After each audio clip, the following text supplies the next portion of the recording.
స్వచ్ఛ తెలంగాణలో భాగంగా ప్రతి ఇంటికి టాయిలెట్ నిర్మించేందుకు ప్లాన్ చేస్తున్నారు జగిత్యాల జిల్లా అధికారులు. 100% మరుగుదొడ్లు నిర్మించే లక్ష్యంగా గ్రామాల్లో అవగాహన కార్యక్రమాలు స్పీడప్ చేశారు. ముందుగా జిల్లాలోని 5 గ్రామాలను ఎంపిక చేసి ఆ గ్రామాల్లో 36 గంటల్లోనే 100% టాయిలెట్స్ నిర్మించాలని టార్గెట్ పెట్టుకున్నారు అధికారులు. ఇందుకు కావాల్సిన ఏర్పాట్లపై దృష్టి పెట్టారు జిల్లా కలెక్టర్ శరత్.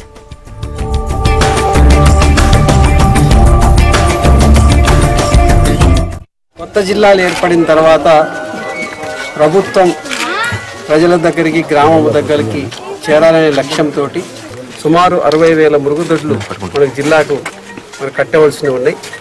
వాళ్ళందరితోటి మరి నియోజకవర్గాల్లో సమావేశం ఏర్పాటు చేసి 60,000 మురుగుదొడ్లు కట్టడానికి 90 రోజుల యాక్షన్ ప్లాన్ తయారు చేసి ఆ విధంగా జిల్లాలో ప్రజాప్రతినిధుల సమన్వయంతో సహకారంతో అదేవిధంగా జిల్లా అధికారులు కలిసి ప్రజాప్రతినిధులతో కలిసి ఆ 90 రోజుల ప్లాన్ వేసుకుని జిల్లాకి స్వచ్ఛ జిల్లాగా చేసుకోవటం ఒక ఎత్తు అయితే మరి దానిలో భాగంగా మురుగుదొడ్లు మన స్వచ్ఛ భారత్ స్వచ్ఛ తెలంగాణలో భాగంగా మరి 36 గంటల్లో 5 గ్రామాల్లో 3 నియోజకవర్గాల్లో జగిత్యాల జిల్లాలో మేము 820 మురుగుదొడ్లని మనం 36 గంటల లోపు కట్టాలని లక్ష్యంగా పెట్టుకొని అన్ని మరి ఈ 5 గ్రామాల్లో 820